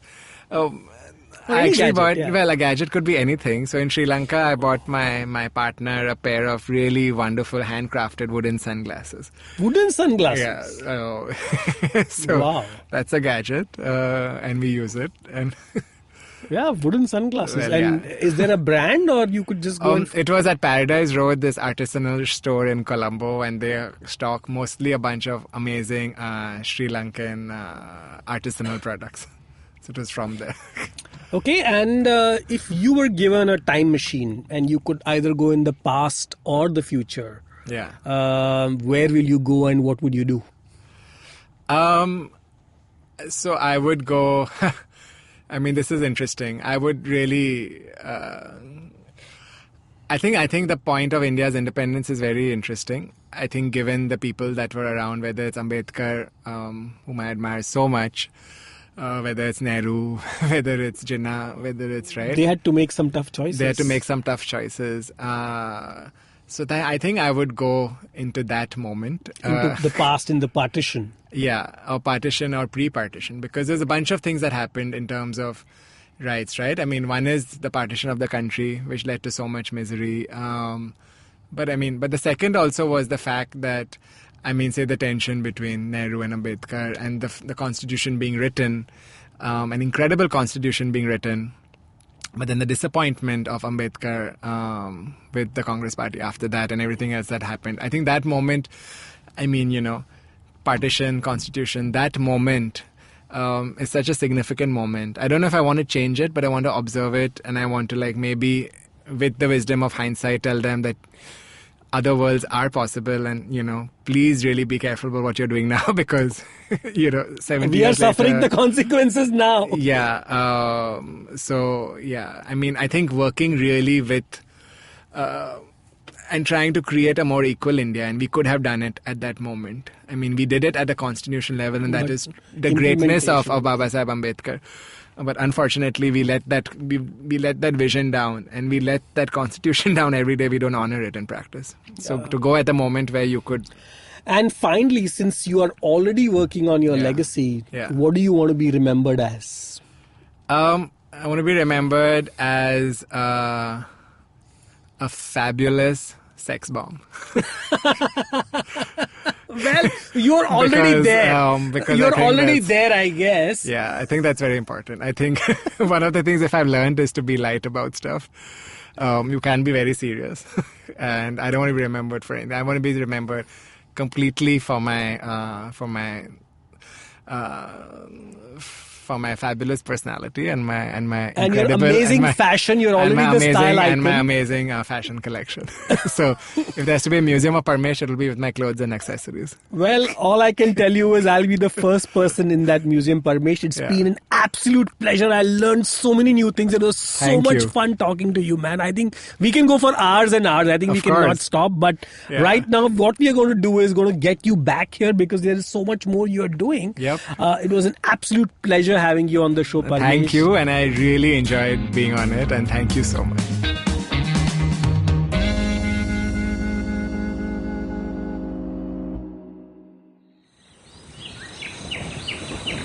As you can see, we have a podcast listener in his natural habitat. Billions of years of evolution have led him to this point. He's on his way to work, and listening to podcasts makes his miserable day better. He will now head to work and use all his knowledge to communicate with other colleagues and possibly future mates. You can find more of his species on ivmpodcasts.com, your one-stop destination where you can check out all the coolest Indian podcasts. Happy listening.